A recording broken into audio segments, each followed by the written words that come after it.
I'm here to facilitate session one. This is the most important one because we're going to set the scene. So colleagues, we are going to spend 1 hour, 30 minutes together, and allow me to direct the program. Before we start, I've been told that I will be in the wrong side of the protocol if we don't ask for the national anthem for the Republic of South Africa. I'll ask the tech team to line it up.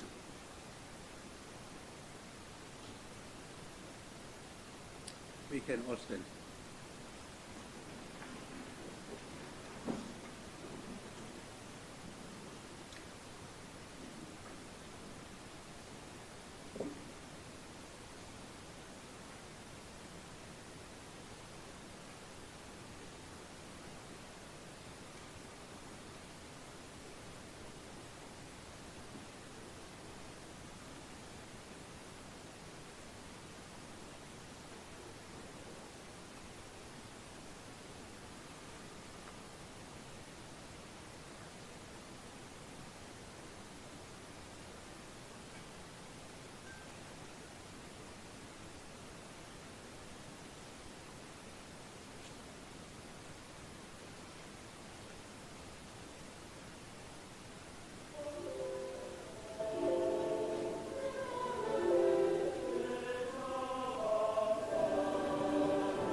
Anthem started in the middle, so we are asking him to start it from the beginning so that we don't result the national anthem.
Thank you so much. You may be seated.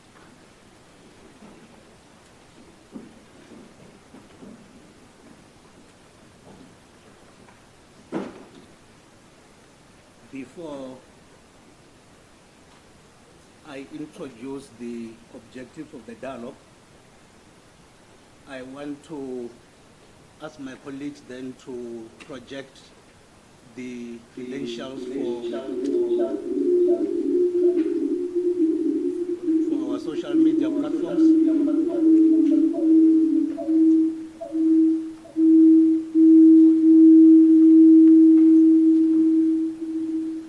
I don't know what that is meaning or is the technology.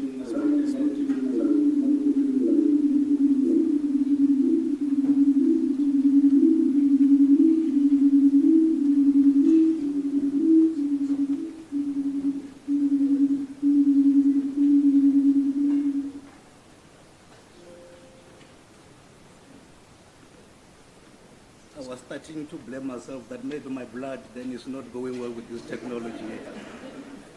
So I was reassured by the minister that it's not me, but it's the technology. So thank you so much, Minister, for the reassurance.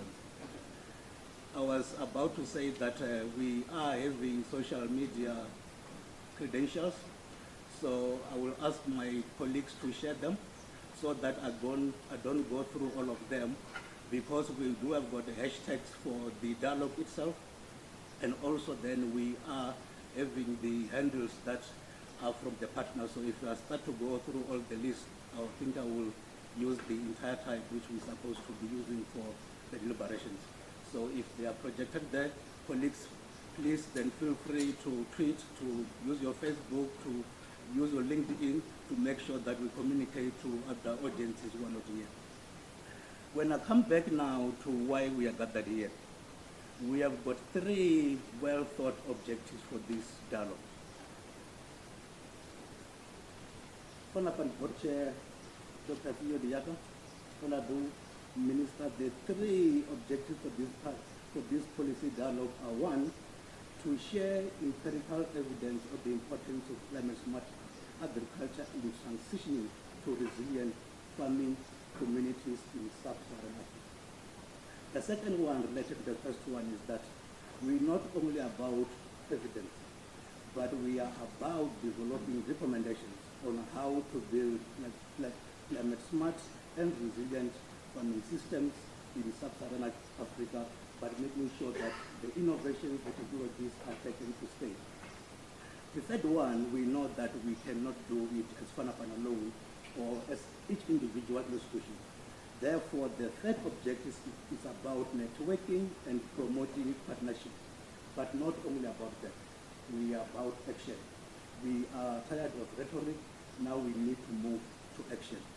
Without any further ado, the first segment of the morning session has got 2 speakers. The first one is Dr. Neil Lazaro, who is the Research Program Manager at the Australian Centre for International Agricultural Research. This is our development partner. We have been working with them 10-year journey, and I've been told that we are going to extend our partnership by another 4 years, so we really appreciate it. Then I've been given bios here. Some of them are too long, then I will just pick some important things that I need to mention to introduce the speaker. Neil is a water and development specialist. He leads the water program at ASEA, and his interest focuses on how society makes complex trade-offs in resource-constrained environments, drawing on his socio-economics and natural science skills. His work spans across social and environment justice, poverty alleviation, marine and coastal resource management, drought and water security. Neil, please, you can come and have the podium. After that, then I'll introduce the second speaker. You have got 10 minutes to deliver your opening remarks.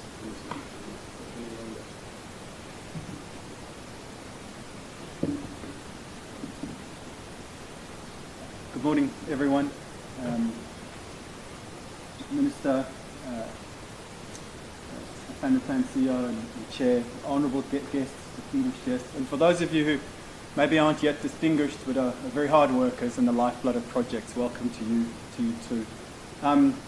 But just a quick story to eventually talk about ACR. The 30% of Australia's 25 million population is born outside of the country, outside of Australia, and I'm one of them.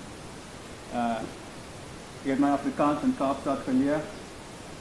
And everything changes, as we heard just before, including accent, it appears. So after a long time in Australia,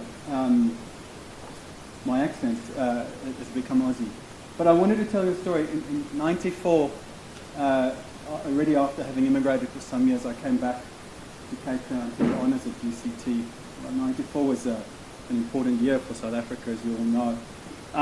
I came back as a student of political studies, and I was so excited about South Africa's new constitution and the Bill of Rights and the promise that it upheld for this country. But it was, you all, can I change the slides here?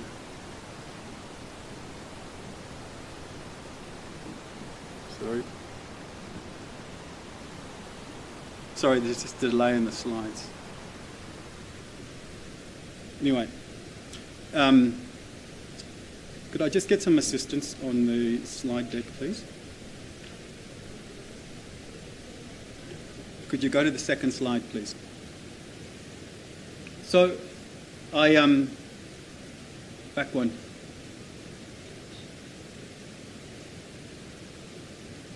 One more.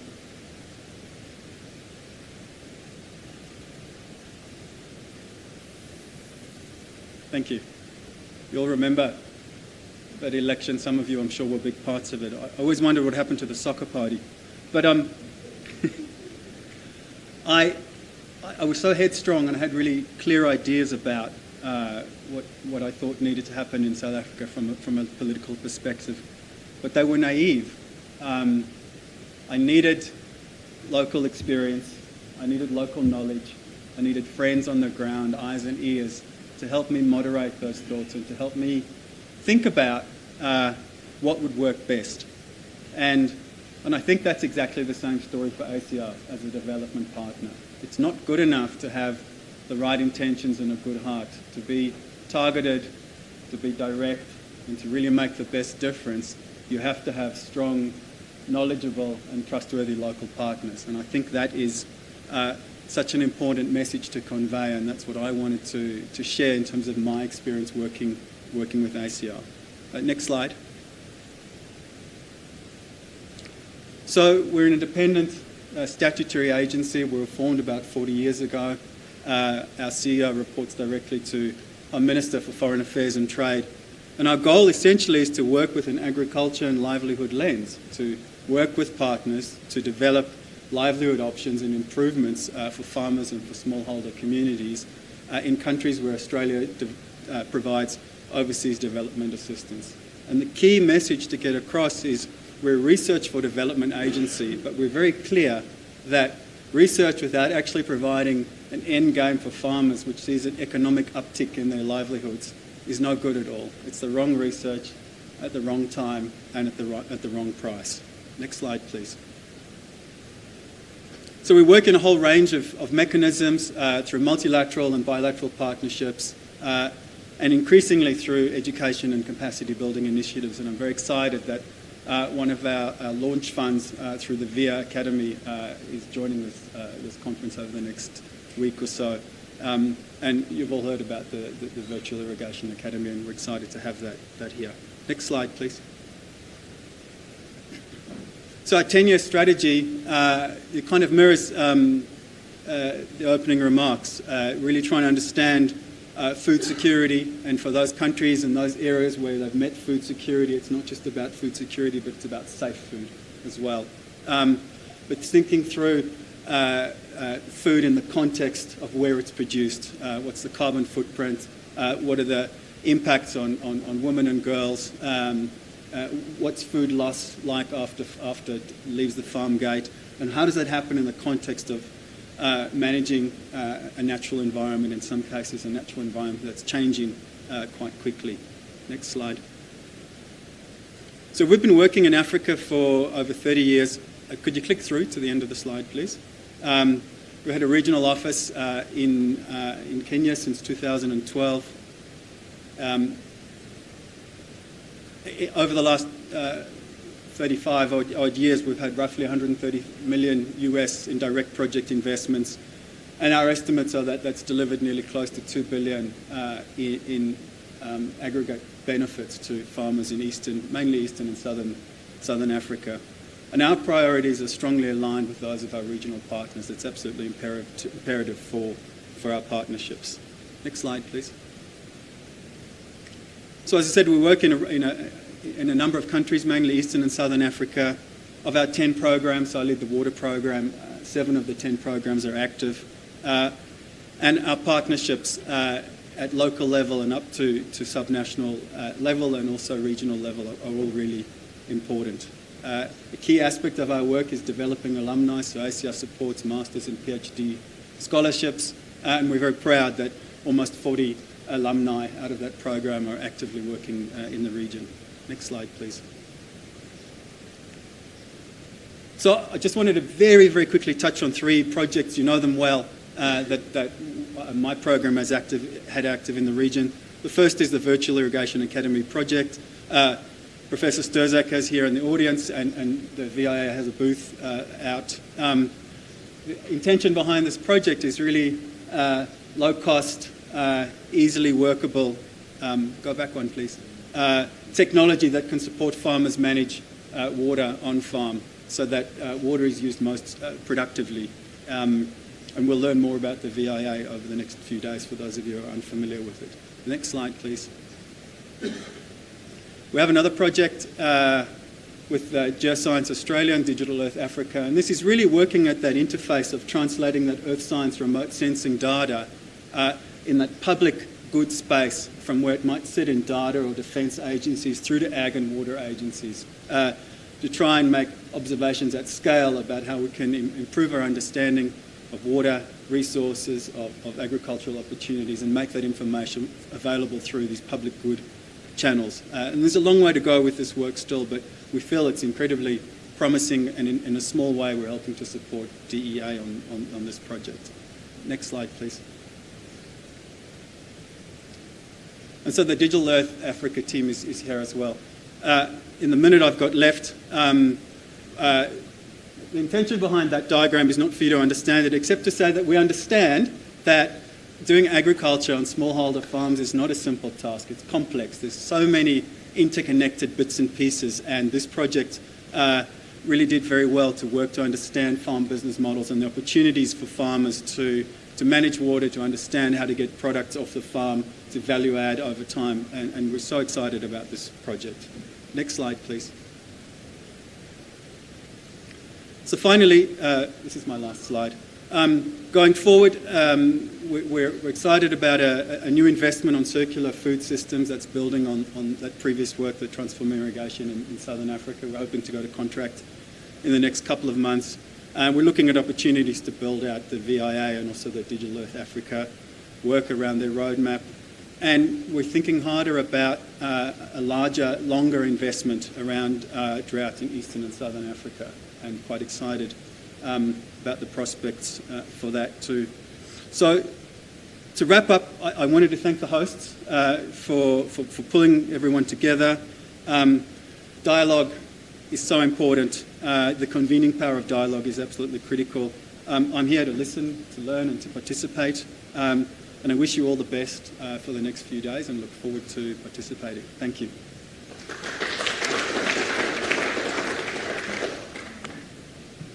Thank you so much, Neil.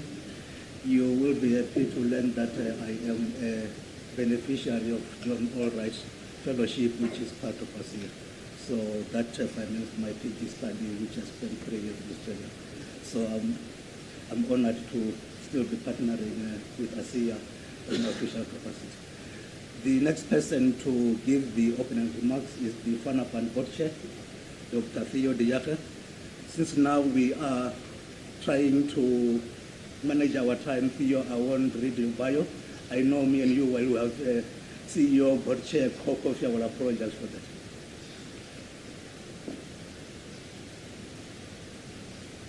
Thank you very much.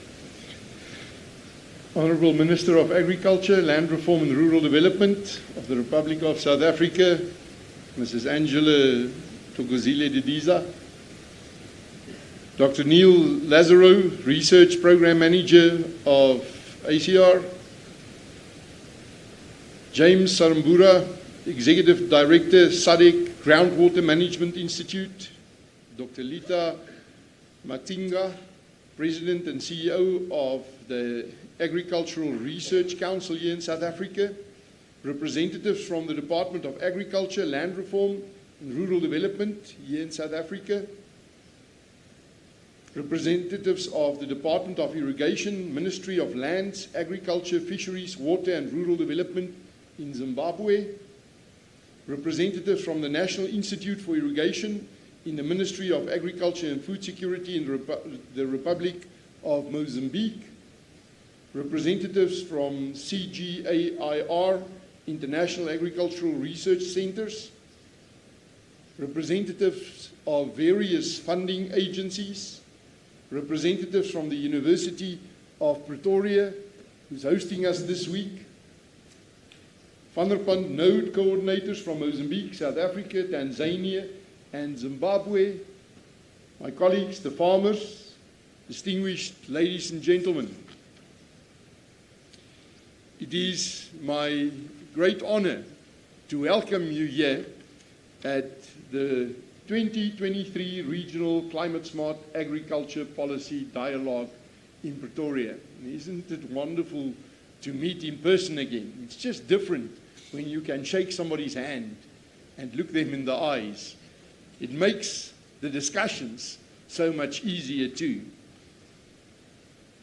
There are many who will not be here today, tomorrow, and the day after, but who will link with us digitally.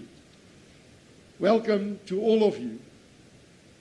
The theme for this policy dialogue, transitioning to a climate-smart, resilient farming system in Sub-Saharan Africa, could not have come at a better time. You know, COVID have really changed how we think about food systems. If nothing else, it showed us that we can really live without most of the things we thought were indispensable in our lives, but we cannot live without food. The whole world is more sensitive about how we approach food and diets. For the next 3 days, I want to ask you not to focus on the challenges we face in our food systems, the problems, not even the causes or the symptoms. I want to request you to focus on the solutions, the innovations, the success stories, the lessons we can teach each other and what we can learn from each other. We can save each other some school fees. The keys we need to transition to climate-resilient farming systems. I'm a farmer, so forgive me if I have very little patience. If you earn your livelihood with your fingers in the soil, you know that the seasons do not wait for you.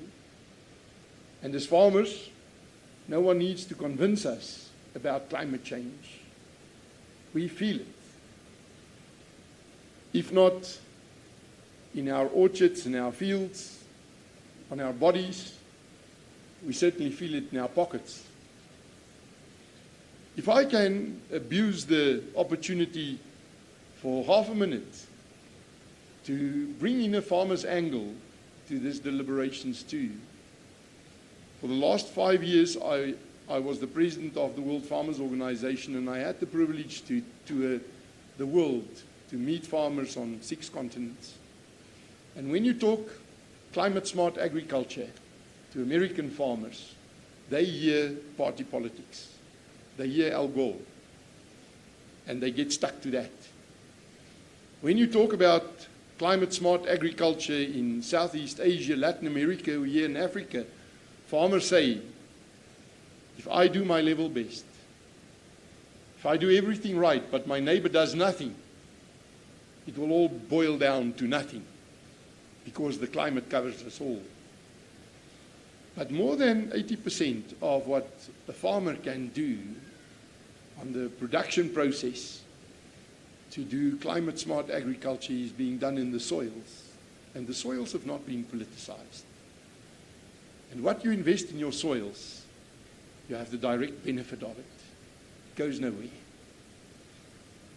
So a focus on healthy soils.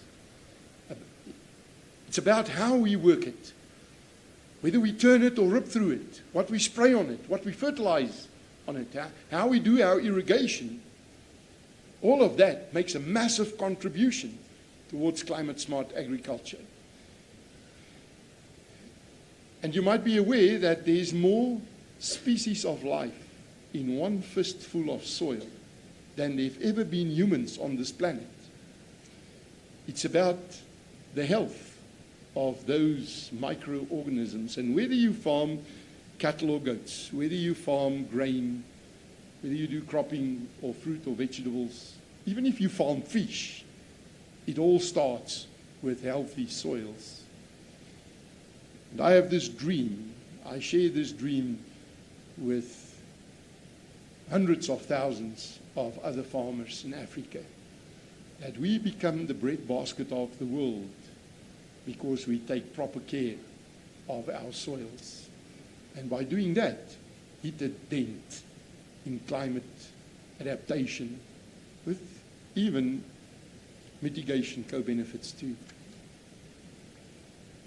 So I know we will come up with solutions simply because Van der Pan has a way to bring the brightest minds on the continent together in this kind of deliberations.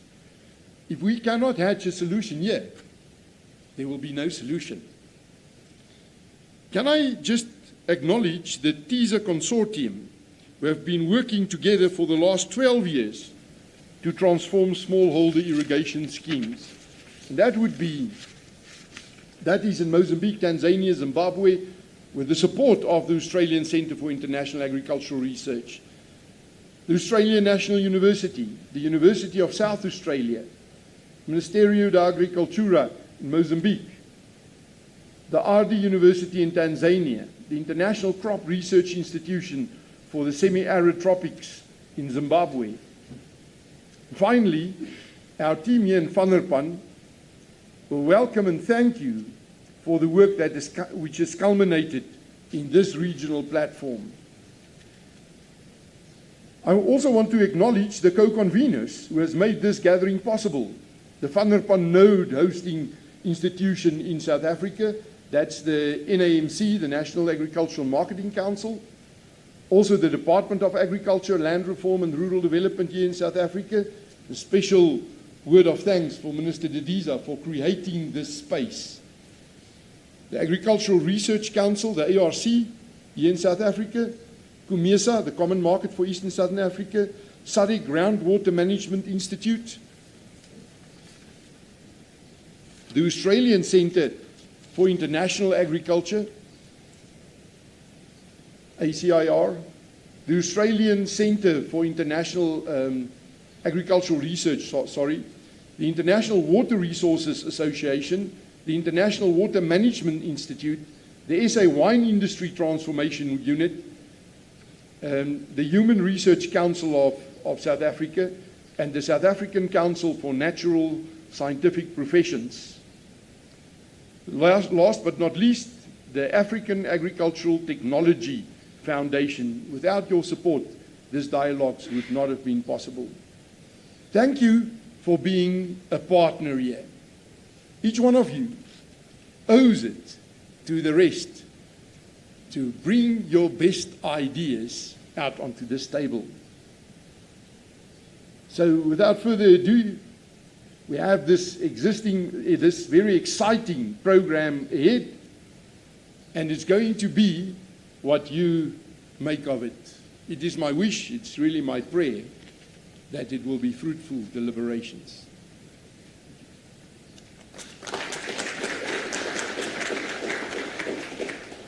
Thank you so much, Chair, and also to acknowledge Prof. Francois Nepal, also a Van der Pan board member, so we really acknowledge your presence. I've been told that I didn't introduce where the bathrooms are. The bathrooms are around the corner. Don't get scared. You go down through the corridor. You will find the bathrooms there.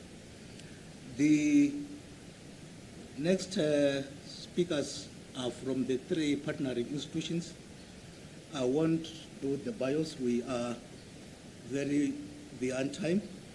The Honorable Minister asked that she should be out of this place by 10:30. Honorable Minister, when I stand up and come and stand here, I'm still trying to honor your time contract. So the next speaker is Engineer Dr. James Sauramba, Executive Director, SADC Groundwater Management Institute. 10 minutes, please. Thank you very much, CEO. Let me acknowledge all the protocols, Honorable Minister, our board chairperson, and all the special guests that are here today. I represent an organization called the Southern African Development Community Groundwater Management Institute. It's a bit long, but we just call it SADC GMI. We are a center of excellence for groundwater development and management in the Southern African region. We are hosted in the Republic of South Africa on behalf of the other 15 SADC member states. Our offices are at CSIR. In brief, we are a subsidiary of the SADC Secretariat, and we receive our strategic guidance from the Division of Water in the SADC Secretariat. Let me come to the topic of this gathering. So we figure from the objectives of this gathering that we are supposed to share empirical evidence on the importance of climate-smart agriculture in transitioning to resilient farming communities in Sub-Saharan Africa, and to develop recommendations on how to build climate-smart and resilient farming systems in Sub-Saharan Africa. So from our perspective, we acknowledge the fact that climate-smart and resilience comes from water security as well. And we are coming in from the water security angle. And our niche area is groundwater. So we acknowledge the fact that we have an opportunity to contribute to resilience in our communities through the sustainable development and management of groundwater resources. We also leverage on our partnerships. We are quite a small institution. I think we started our operations in 2016, to be realistic, and we are still quite young, but we rely very much on partnerships. The reason why we are here is because we partnered with FANPAN to extend our footprint into other areas where we possibly don't have as much strength. So we will leverage on their strength, and they will leverage on ours. And hence, we have got a memorandum of understanding with FANPAN to work on the subject matters of common interest. Our SADC region has got a huge dependency on groundwater. I'll give you a few facts here. Groundwater is indispensable to support community livelihoods through 3 specific areas: food security. It also contributes to public health. I think we know in most urban areas, a lot of urban areas with mega cities coming up, the dependence on groundwater is increasing. There's also peri-urban farming in the urban areas, and it also supports the ecosystems. We possibly know that with the level of poverty in our region, especially in the rural areas, the dependency on ecosystems is quite high. And we have a lot of groundwater dependent ecosystems that our people depend on.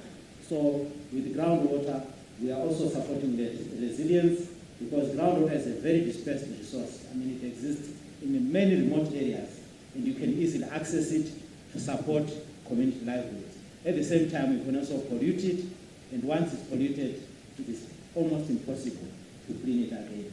Our region, about 70% of the population of our region, which is about 345 million, depends on groundwater for their primary livelihoods. That's quite an enormous percentage. And 83% of all the water resources in our region in SADC goes to agriculture. So we are in the right place. And out of that 83%, 88% comes from surface water, and about 12% comes from groundwater. At the same time, our region has got enormous renewable groundwater resources, and we only use about 1.5% of that. So what does it mean? It means we've got a massive potential to exploit groundwater resources and enhance agriculture development and achieve resilience that we are actually targeting to achieve in the context of this conference. So increasing water demand, climate change, pollution are exerting a lot of pressure on groundwater. You can think about the cities and how much sewage you see flowing all over. It ends up in groundwater.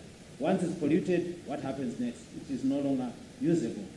To clean that groundwater so that it becomes usable for other livelihood activities becomes a mammoth task.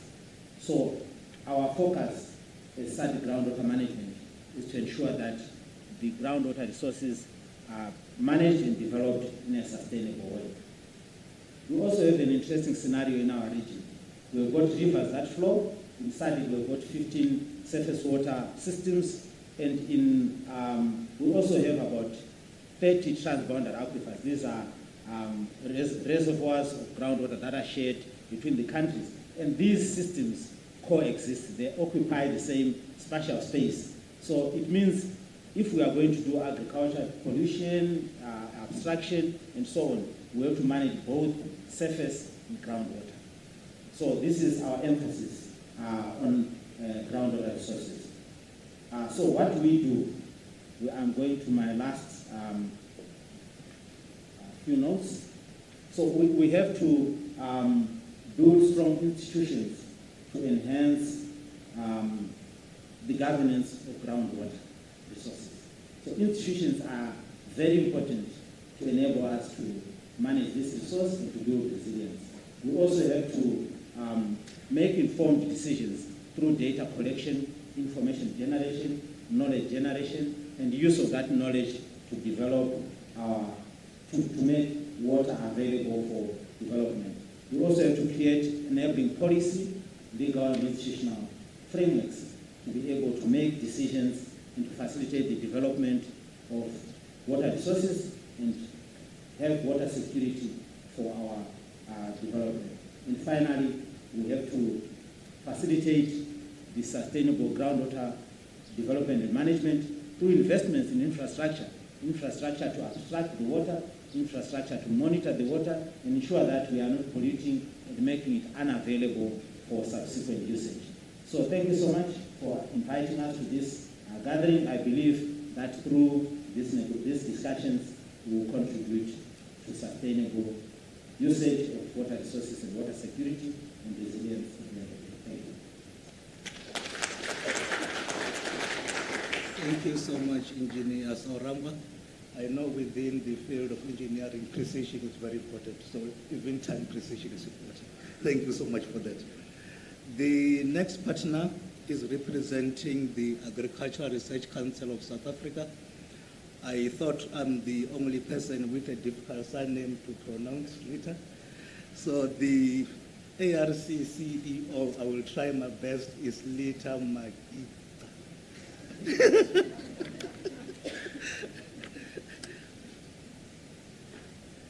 Thank you, CEO, and I appreciate the effort.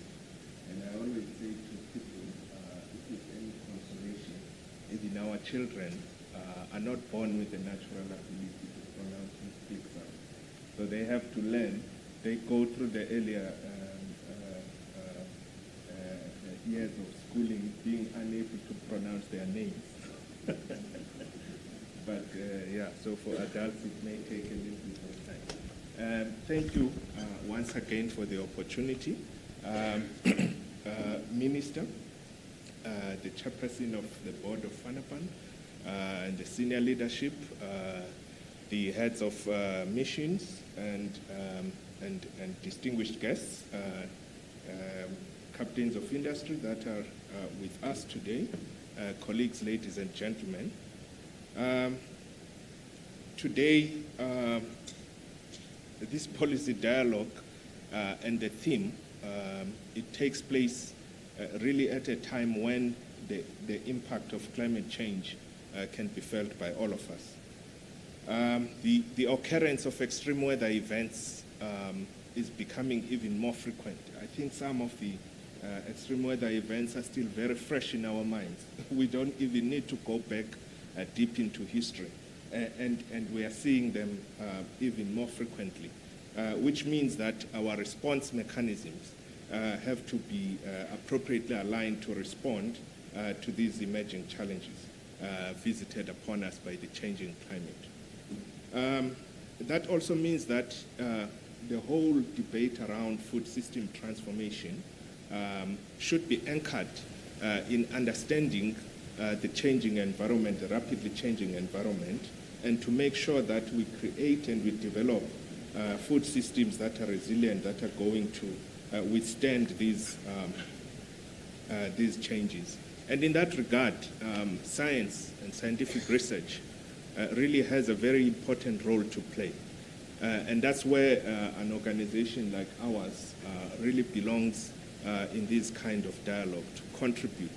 And I agree with you, Dr. Diarra. It's about solution, developing solutions.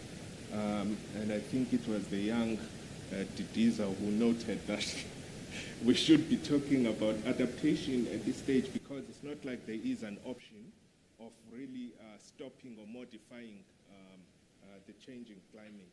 We may be able to invest in mitigation strategies, but we have to adapt, and that is the basis of what we should be doing. So at the ARC, we have a number of initiatives aimed at really both adaptation and mitigation, and there is quite a bit of monitoring work around climate change, particularly for agriculture.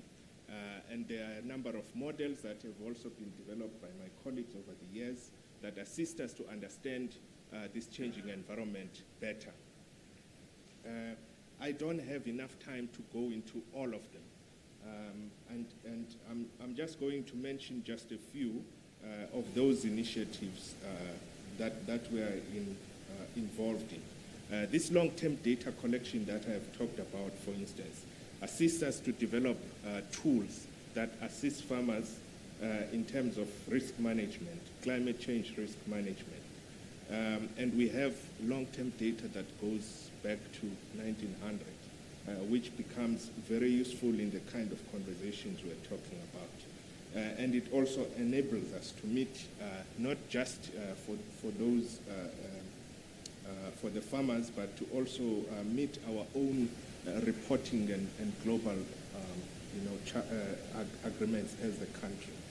We have initiatives that allow us, for instance, to develop early warning systems to some of the major changes in our climate. And again, some of these we work with private sector partners, and in this particular example, we work with the insurance industry, for instance, to be able to manage the risk within the industry.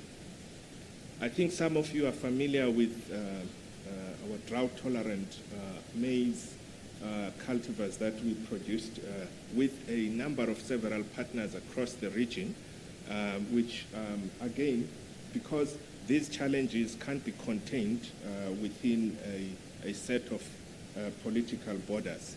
So we worked with partners and developed a number of cultivars that are not only drought resistant, but also are able to withstand some of the diseases that are common when it comes to maize, the maize crop, which is an important crop in the context of this country, of course, and several other Southern African countries as a staple. Climate smart research projects have also provided us with effective technologies, of course, in other commodity groups beyond just the grains.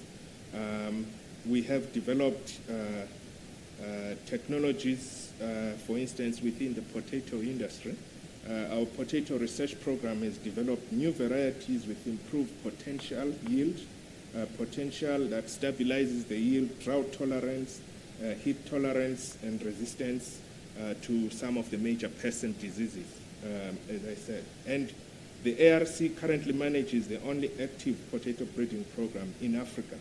And this is one of only 5 potato breeding programs in the Southern Hemisphere, catering for specific variety requirements of the developing countries, particularly in the warmer jurisdictions.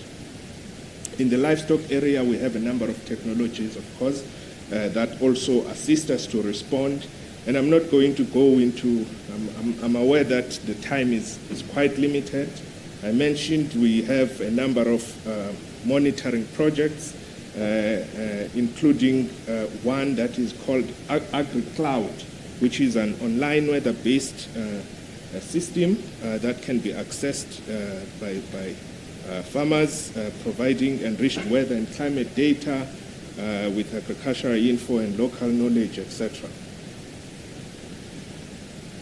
It is also important to mention just at this stage that we also have a very strong focus on capacity development in the process of this technology development process, because developing research and developing these technologies is going to require us to make sure that it is possible to implement them, because at the end of the day, the clients are out there. And so I think the focus on scaling up and scaling out of technologies is really important as a consideration. And when we talk here about the policy dialogue, that's one of the areas we should also be talking about, to say some of these technologies that have already been developed, how do we then scale them out? And that area is increasingly receiving focus as well. I think the CGIAR example, for instance, that is called ICRA, the acronym, as an initiative, is one of those that emphasize the importance of really, scaling out and scaling up these technologies that have been developed in climate change related studies. With those few words, I'm going to conclude, but just to say that really the issue of policy making will benefit greatly from science and the research that we are doing. And we have to continue creating these kinds of platforms to allow ourselves to have this dialogue, so that we can really support the policy development process with science and evidence. Thank you very much.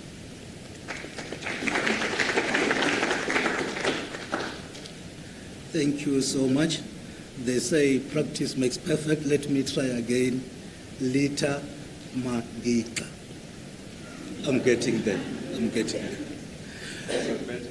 I've been informed that the CEO HSRC sent a representative to give a brief remarks. Dr. Palesa Sekajane, if she's around, to come down and quickly do that before we invite the Honorable Minister to do the keynote.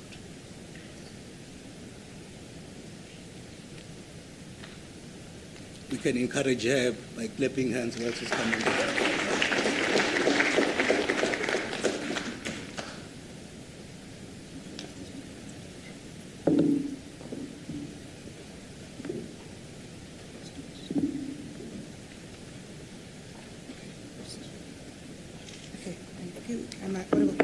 Good morning, colleagues. Thank you very much for this opportunity. Let me greet the Minister, the partners represented here, Dr. Mazibandila. Thank you for considering us to partner with the FRANAPEN to this initiative. But also, I think I just need to make clarity that I'm not going to represent the CEO, so please do not think that when we step outside that, we could just have that photo moment, mistaking me for the CEO. But however, I'm going to remark from the perspective of partnerships, as I am the Director of Strategic Partnerships in the HSRC. Importantly for us, this dialogue, particularly at the regional level as a regional dialogue, it's important simply because for us as HSRC, we are interested in the three areas that affect us as a country, but also as a region. So our interest, strategic interest also in conducting research, they have to speak to poverty, inequality, and unemployment. So I think and assume that majority of are aware how unemployment is rife in our country currently, and most importantly affecting women and young people. So when we think of the importance of the theme, I am particularly interested in the social inclusion aspects as well, to whom when we conduct the research that we conduct as councils or universities, do we see that research having an impact? And which brings me to the second point, that HSRC's one of the high-level objectives within this current strategic plan, it is the impact. So we too are not wanting to engage deeply on research that does not eventually amount to impact. And the question of impact is not an easy one. So we are also struggling with understanding what is impact, particularly qualitatively. I think it's much more easier to respond or to show evidence with quantitative data or quantitatively when you talk about impact. But at the human life, at the transformative level of why we are conducting research, I think that's where our challenge relies. And importantly so, the humility also to move ourselves from just the work that we do to engage deeply with the communities or those that are adversely affected by these areas of poverty, inequality, and high unemployment. And lastly, I think our strategic importance is the policy shaping research. Coming from research as well, I think it's we all labor ourselves in wanting to do this beautiful research, engaging ourselves in that beautiful research and its frameworks. But then how do we ensure that our research gets uptaken, the research gets utilized, and also we encourage the knowledge exchange between those communities that have to benefit from the research that we do. So colleagues, I just want to conclude by saying that our representation to this dialogue, it is not necessarily for us to have HSRC as the brand, and also, may I say, as a premier institution in South Africa and Africa, priding itself in social sciences and humanities research, but then is to say to scientists seated here, policymakers seated here, how do we devise mechanisms of ensuring that knowledge is for all, it benefits us all, and then it can have that transformative impact that we are all seeking. Thank you very much.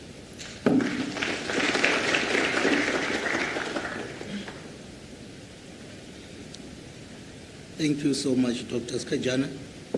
Honorable Minister, we are honored to have you here, and I am glad that before you come to the podium, we had women represented. While we were in the briefing room there, you remarked that it looks like it's a boys' choir, so we are gender inclusive. Honorable Minister, while you are preparing yourselves, I have been told, seated there, that there is Dr. Mohamed H. Hatta, Vice President Honorary, International Commission on Irrigation and Drainage. This gentleman self-funded himself from Egypt to come to attend this dialogue. So this shows the convening power and the importance of this topic. So, Dr. Mohamed, we really appreciate your commitment to the dialogue. It shows that we don't want to leave anyone behind, so your voice equally matters. You have invested into being here, so please feel free to contribute. Honorable Minister, I've tried to make sure that you get 30 minutes to address this congregation here. I'm using the term congregation because I am a pastor's kid. So at home, then we use this term congregation a lot. Before I pass the microphone to the Minister, Honorable Minister, we have got more than 120 delegates present here. And online, seated there, I checked, we are still picking. We are now at 145. So this shows the importance of this topic that we are discussing here. I think I am yielding now to you, Honorable Minister. Thank you very much, CEO. The CEO was not pressurizing people because I requested that I will have to leave at 10:30. My choice of 10:30 because I realized that there was a break. So it will be decent enough to go at that time. So he's helping more himself and the conference to make sure that we do not lose time. Thank you very much, and good morning to all our participants, both in the House as well as on the online platform. I wish to stand on the protocols that have already been established, which were really narrated very well by our chairperson of FANAPAN, Dr. Theo Diakhe. Thank you very much for doing my job easier. So I would like to say I stand on the protocol that we've already established and acknowledge everybody who is here in the room, our guests who are coming from afar, from Australia, from Egypt, from Malawi, from Zambia, Zimbabwe, Tanzania, I guess all SADC countries who are here, the farmers that are also here, as well as Ismungela, our experts that are here. When we were in the room, well, they said it's a briefing room, but I never got any briefing, let me tell you. I was just greeted and told who is in the room and why they're here. So I'm sure I'll still get the briefing at the end of the conference to say how the conference went. But nonetheless, apart from remarking that it looked like a boys' club, there were only 2 ladies, I was the third. More than 7 were males in that room. And I'm looking in this hall, I'm not sure online, again, the ratio. Bit better. I shared with them a story of my son who's here at Tax doing his 3rd year in LLB, having done his honors in his first degree on political science. So we were having this discussion about climate change, and he says to me, you know, Ma, I just don't get all of you guys. You have been busy talking about climate change, as if it's a new thing. So I said, okay, so why? He says, well, you would still be having dinosaurs today if climate didn't change. The fact that they are now extinct, it means something happens in the climate every time.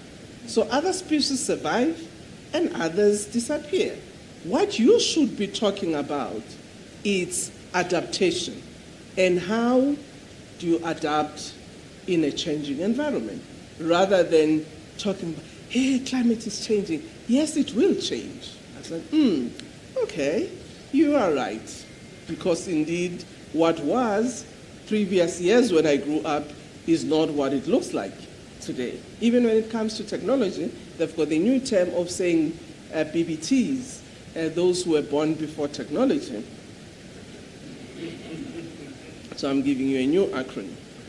But it also made me think about indigenous communities and wondering as to how do we bring in the voice of indigenous communities in the debate on climate change and adaptation.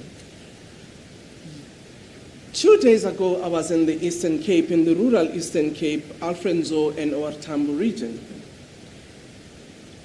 When we were in Bizana community, where we were handing over the title deed to the claimants who had received their land as part of our restitution program. And, you know, the traditional leader was sharing with us how their communal property association have really performed very well, partly with the return of their land, the partnership they entered in with SAPI, but also the work that they themselves as communities are actually doing to make sure that the return of their land brings benefit to the communities. And it's one of those successful communities that through the work that they've been doing, on an annual basis, actually last year they got a dividend of 14 million on the forestry work that they are in partnership with SAPI. But he said something very interesting to me, because he was saying, we've put a moratorium in this community to our citizens not to harvest our indigenous forest, because we want to make sure that we rehabilitate, we revive it, because we've realized that over exploitation and harvesting has actually reduced the rains that we usually receive in this area. Which for me was very interesting, because what it says is that that community is very conscious of what human exploitation of that natural resource have had as an impact on their climatic conditions, but particularly their water resources, which they harvest from the rain. It also reminded me of my time when I grew up as a child in Swaziland and still continue to visit my grandmother. It was very interesting how they would look and read the moon to determine whether there will be a drought, whether there will be more rain. How the moon was shaped, my grandmother will tell you that in the coming year we will have drought. So I said, how do you see? Then she would explain that if the moon looks like this, this is what it means. And when it looks like this, it means there's more rain coming. Which was very interesting, because that was weather forecasting of indigenous people. But there are many, organisms that live among us that indigenous community will interpret and tell you that if you see more ants in this direction, this is what it means in terms of the weather.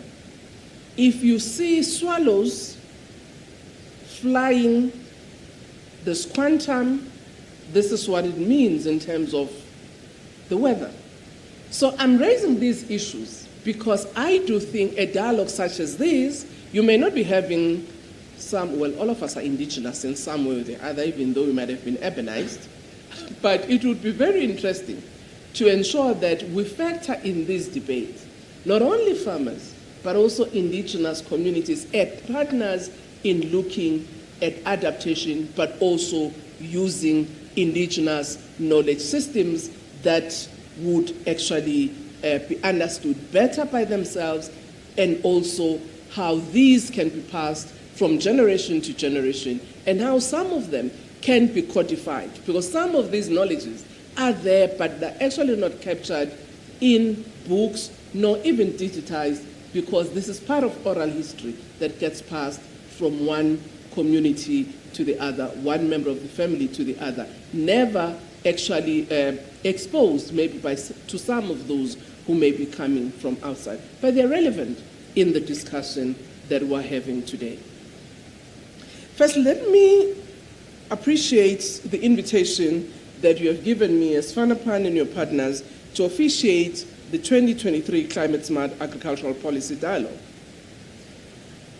I must say that this topic today on how we're looking at strategies and possible solutions for enabling us to transition to climate-resilient farming systems in Sub-Saharan Africa is taking place here.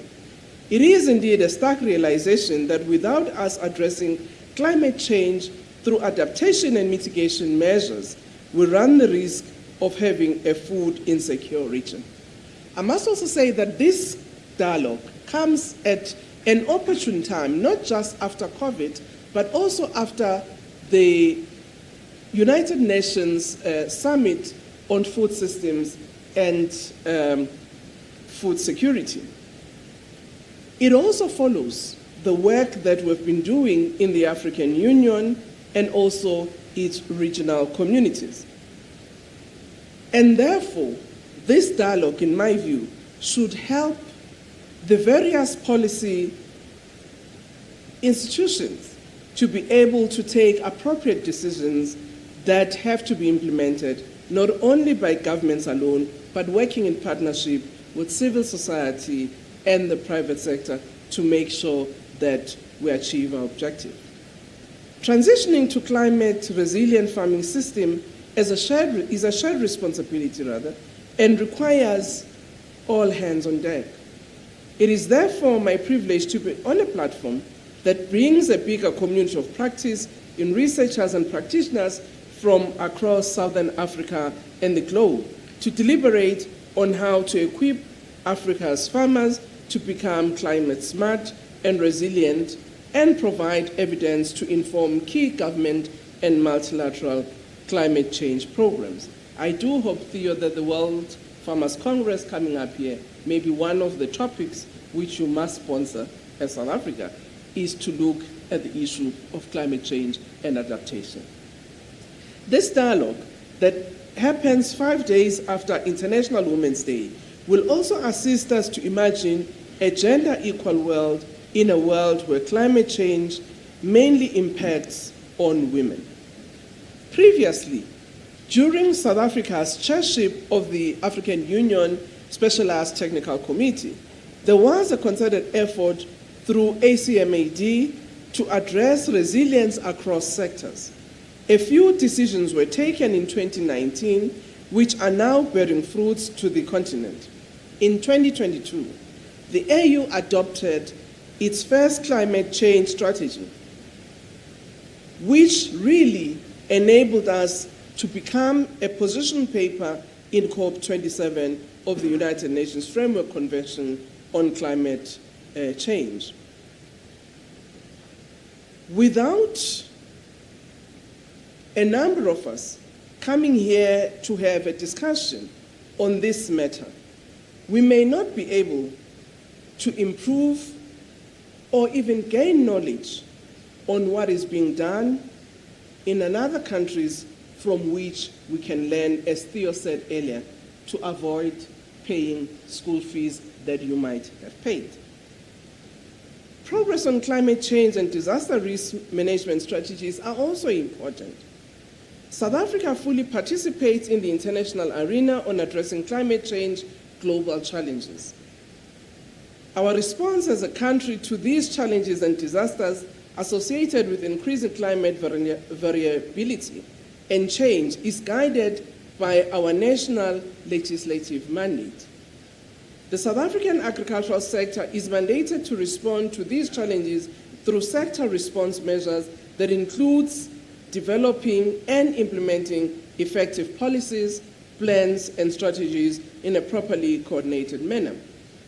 The departmental climate change sector policy and strategies, such as the Climate Smart Agricultural Strategic Framework, have outlined priority areas for the sector to respond to, which I'm sure will be able to share in this dialogue today. We continue to work closely and collaboratively with relevant national government stakeholders because indeed, agriculture is just but one sector amongst the whole. There is a need for engagement and collaboration across sectors. We also work with other players outside government, being in academia, as well as the non-government organizations which are involved in this area. I must also say that we participate in regional as well as international organizations such as FANAPAN, to which we have given a home. CEO. So when there are challenges, you must remember, where's your home? But I must say that for us, hosting FANAPAN was an important strategic decision because we understood the role that it plays and it will continue to play not only for South Africa, but for the region. So this was part of our contribution to do what we can to make sure that this institution continues to strive. It is also important, in my view, to promote efforts to create awareness, promote sustainable agriculture, and encourage conservation agricultural concept through climate-smart approaches. The developed policy framework on climate-smart agriculture and conservative agriculture in our department will assist South Africa to strengthen the climate change responses. But through this dialogue, I'm sure we'll also be able to gain new knowledge on what more we can still do. The timing, therefore, of this climate-smart agricultural policy dialogue comes at the right time when, as a country, we're dealing with different kinds of hazards, such as good rains, but sometimes become too good and become disruptive. We also have had, some of you may know, some visitors, locusts, who really did a bit of damage on our grains and even affected the logistics and the movement of iron ore from Kumba in the Northern Cape to where it needed to go. We also are experiencing flooding in some of the areas in the past few weeks.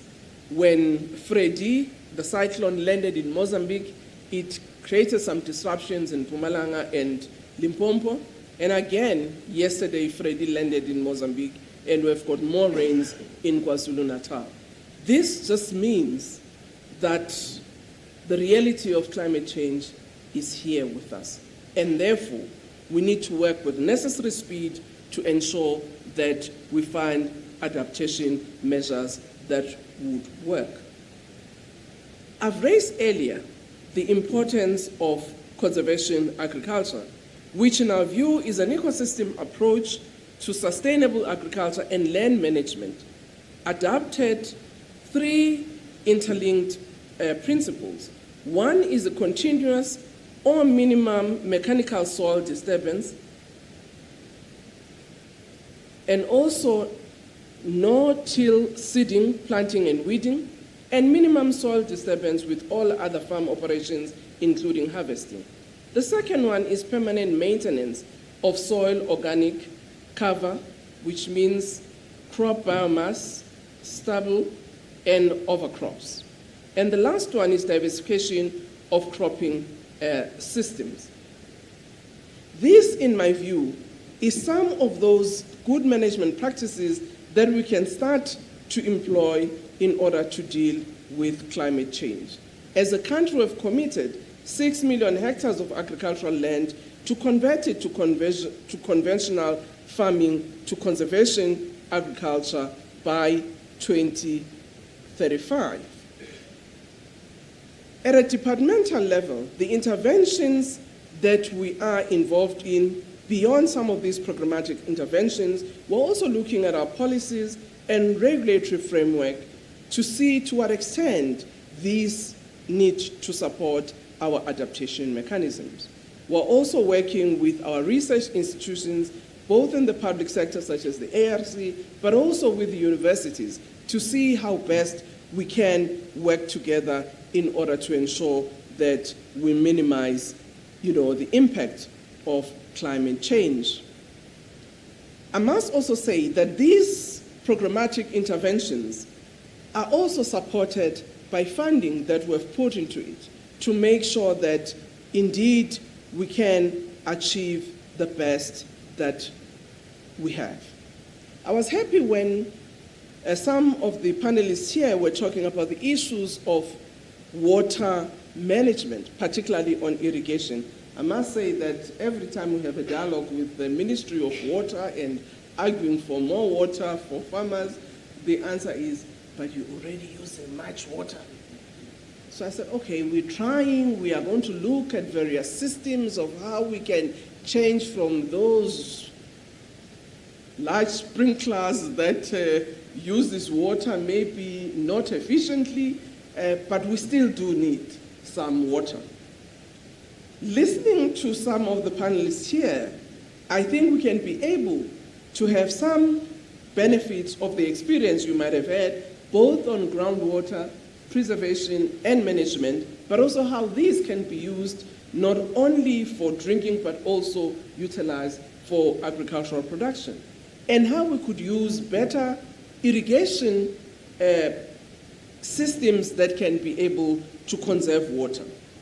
For us, all of these are important to make sure that we can retain our responsibility for food security and nutrition for our citizens, but also in the region as we trade among ourselves on some of the important basic commodities. Therefore, the dialogue that we are having today, in my view, will go a long way in enabling each one of us in this meeting, either online or even physically, to really come up with tools that can help us as policymakers to review our policies or even develop new policies that will be relevant in ensuring that we deal with issues of climate change and develop climate-smart agriculture.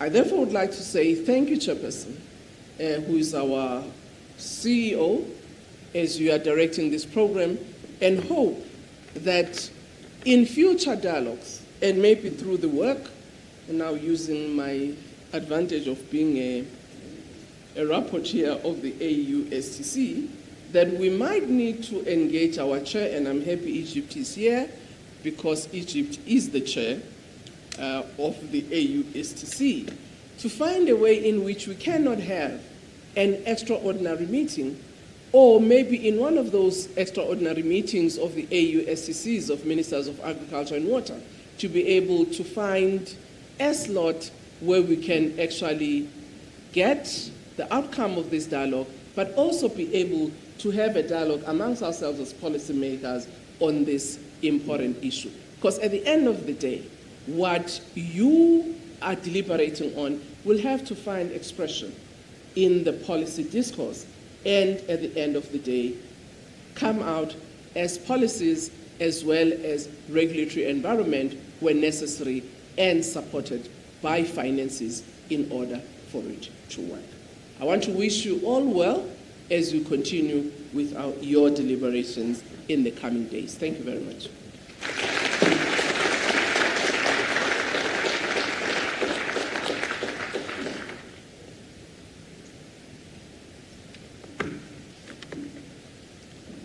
Colleagues, I believe the Honorable Minister deserves another round of applause.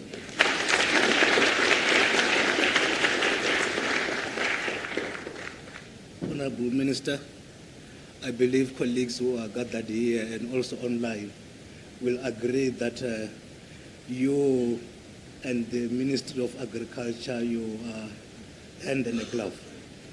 I admired you as a speaker, but I think you belong in this portfolio.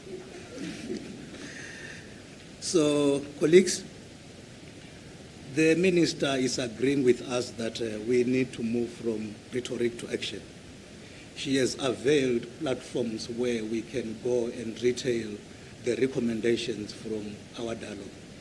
So I believe the organizers, with me included, we are going to be coming to your office to make sure that we don't miss on this opportunity. Thank you so much for offering that. The one thing that I need to announce is that we are going to have a picture with our Honorable Minister. And to make sure that we are inclusive, please, those that are tall, please stand at the back. Those that are male, give space to females to be at the front, so that the picture doesn't depict what the minister saw when we were introducing ourselves but not doing the briefing. For colleagues who are attending virtually, we're going to have a 30 minutes break. So I believe Kanto will assist that we also capture the pictures for those who are attending virtually, and also to make sure that they don't drop off. When we come back at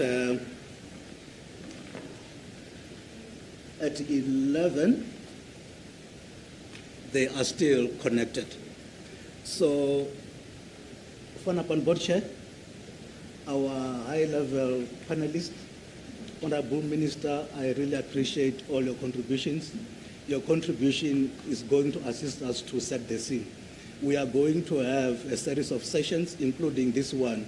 We're going to have 11 sessions where we're going to be doing deep dive into particular issues, starting from technologies, talking about innovations, talking about how then do we do or engage into translation of this evidence into decisions.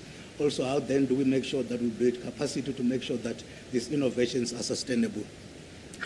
The last thing from my end is that I introduced all these important people here except myself.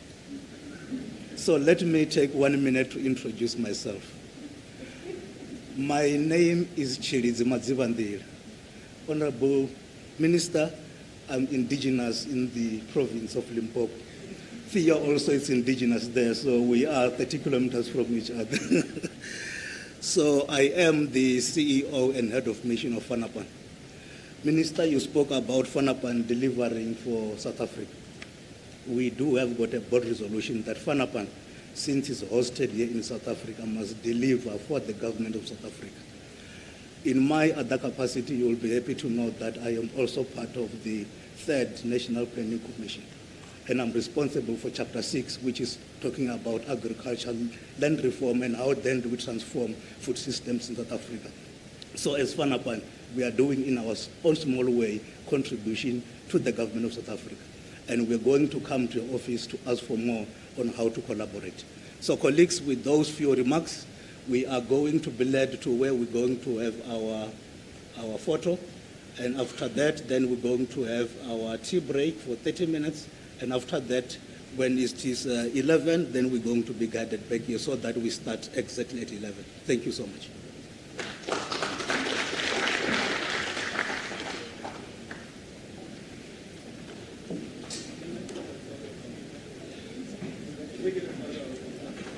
I think then after that, then they will have a microphone. Yeah.